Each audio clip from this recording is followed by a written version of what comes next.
Good afternoon and welcome to another edition of the Lynn Lowdown. Today we have a very special guest, State Representative Dan Cahill for the 10th Essex District. Thanks for joining us. Danny, it's a pleasure to be here. I'm very glad that I am a special guest today. Oh yes, of We have course. two Dannys We do. that are going to be talking to one another. Like Danny interviews Danny. We'll go, how does this work? Can there be a show like that? It should be. Instead of like between two ferns, it could be between two Dannys. I like it. We should. Maybe no one would watch. Maybe not, but it should still be a thing. I like it. So, I guess we'll go in. You've been in this for a while now. Well, you say that like I'm old. Oh no, of course not. It's okay, Not I at am. all. But I moisturize.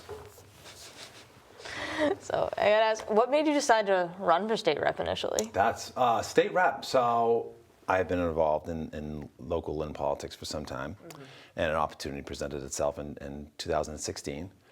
And I'd worked various jobs in and around the State House, and I'd been involved in public policy, not only in the city, but in the state. And an opportunity presented itself. Former Representative Bob Fennell is now serving the city as the Deputy Superintendent up at Water and Sewer, and he's doing a fantastic job. And I was very fortunate to be able to run for the seat, and we won, and it's been almost 7 years now. Come May 15th, I believe, that was election. I think that's when I was sworn in. Who's counting? And that'll be 7 years. So it's been a great, I've had a tremendous opportunity to be able to serve Lynn in various capacities, and I'm still very excited about the job. Yeah, because you were, what was it, school committee before? Yeah, I was on the school committee briefly in the early 2000s for 2 terms, and then I spent 10 years in the city council, which was a lot of fun at large, and met and worked with some of my dear friends, and a lot of them are still there. Some have moved on, and I want to give a shout out to Councilor Rich Colucci, who has announced that he's not going to be running for re-election after spending 6 decades as a city councilor. I know he looks young.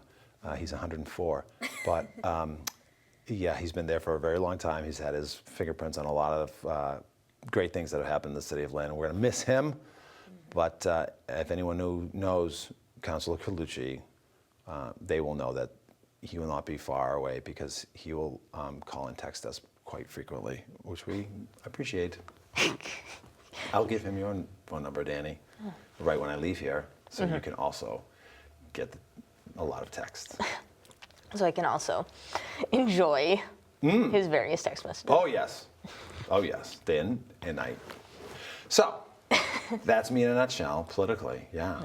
Based off of that, you said day is so busy and everything. How do you manage to balance that? 'Cause your family, you have a law firm, you have your state rep job, and then you also do public outreach. 'Cause Yeah. I see you everywhere. I have absolutely no idea how you do that. You just keep going. You don't sleep much, and you have to like what you do. So luckily for me, I like everything I'm doing. My family's very, very accommodating, and they understand that my schedule is tight sometimes, but I make the time when I can, and I try to attend basketball games and soccer games and things like that for the kids. And you just work. It's how it is. I grew up like this. My mother and father are like this, so they created me like this. And this is just, my kids are gonna be like me. But it's enjoyable work. I mean, you're around people a lot. I deal with people all day long. And my dog. So there you go. What more could you be complaining about? I could be in a coal mine, like wouldn't be happy doing that. You know, those people that's a hard job. I get to work with people. It can be interesting at sometimes hard, but not in a physical sense, more in a mental sense. So it keeps you sharp. Oh yeah, it does. Yeah, you deal with people, right? I do. Your job's hard. You have to sit here and try to talk to someone who may be A, nervous, or B, have nothing good to say nothing really at all. And you have to draw it out of people. I do, but I like it though. Every time I have an interview, I learn something. Well, good. Which I appreciate. Hope I teach you something here today. You learn something new from me today. Oh, I am learning a lot of things. Fantastic. Because one of my last things I'll ask is, a big piece of your job as state rep is you even look on your profile, like different bills, different legislation that you work on. I mean, is it how do you decide what to focus on? going into, like you said, the 7 years, what are you thinking about for this next cycle?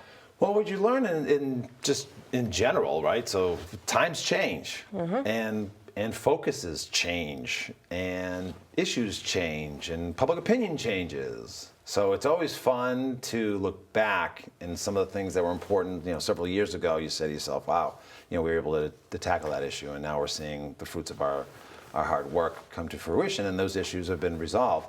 But you also sometimes catch lightning in a bottle. Sometimes you file a bill, and it's a bill that lingers on a little bit, and then an event happens, boom, and it's thrust right in the front pages of the papers.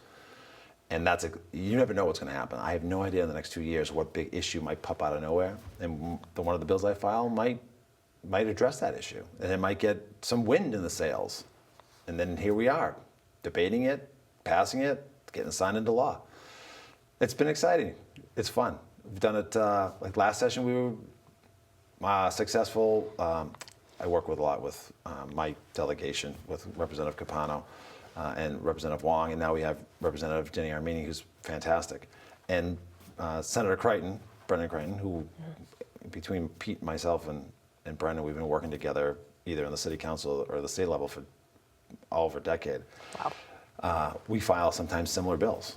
And I think people like to put us on bills with our Senate counterpart because we're able to work it through both chambers. So Brendan and I were able to do sports betting last year. Like, it just so happened that we filed that bill. And now people love sports betting. You're able to do that in Massachusetts. Yep. And we did some other things relative to like food security issues and bills that most people wouldn't get. They wouldn't get a lot of notoriety. A lot of people would know about it. But it makes tremendous impacts on people in the Commonwealth. And it's just fun being able to be in a position to do that. So we're excited about this year. I don't know what's going to happen. Who knows? That's another exciting element. You never really quite know what's going to happen. And you never know what people are going to care about. Right? Right. Everyone's talking about balloons now. Spy balloons. Who would have known? People now, they see the spy balloon, all about spy balloons. Right? Interesting. Who would have thought that? If I had said to you 3 weeks ago, say, hey, spy balloons, you would have said, Dan Cahill's insane. And you would have been correct. But now, genius. Yes. Now it's like, no, he was on it. He knew it. He knew. He knew about the balloons. I didn't, by the way, if anyone's listening from the FBI, I didn't know anything about balloons and Chinese spying. So anyways. And so you said you're in what is it, the 10th district? So how much is it cover? Like, is it all of Lynn or is it parts of Saugus? Great question. I am, in my mind, the luckiest in that my district, the 10th district, our district, encompasses essentially like old school, what old school folks would call like the east side of the city of Lynn. Okay. So Lynn has 4 state representatives. I'm lucky enough to have the only one that has just Lynn. So Representative Capano has Lynn in like the west side of Lynn and Nahant. And then Representative Wong has kind of like the Ward 1 area, the upper Ward 1 area of Lynn to Saugus and Wakefield. Saugus and Wakefield. And then Representative Armini has the Marblehead, Swampscott, and the Ocean kind of Diamond District-y area of Lynn. So it always amazes people when we talk to my counterparts in Beverly with Jerry Paracello. He has all of Beverly. Or now we have Manny Cruz as the state rep from Salem. He has all of Salem. And people think these huge cities, right? Mm-hmm. And then I say, wow, I have 19 precincts in Lynn. And they look at me and they go, huh? I said, yeah, my little sliver, I can walk. I can see from my street, I can see my other end of my district, has as many people as in Salem. Oh. It's wild. In the entirety of Salem? Yeah. Wow. Yeah. Yep. So I love it. I'm lucky. Oh, there you go. So if you like it and feel lucky, that's what matters, right? I am. And is there anything else that you wanted to talk about, mention as we were going through all the stuff? I think Lynn, I'm very excited about the trajectory of Lynn right now. Having been at a very local level and now at the state level, I feel like we have the new administration is hitting its stride with Mayor Nicholson and his team. And we're seeing the health of the city increase financially. Savings for the first time in many years. Mayor McGee made that a focal point of his administration on financial health. And former Mayor Judy Flanagan Kennedy we had financial difficulties then. So it's great to see how the city has come out of some issues and is very strong financially, which is great.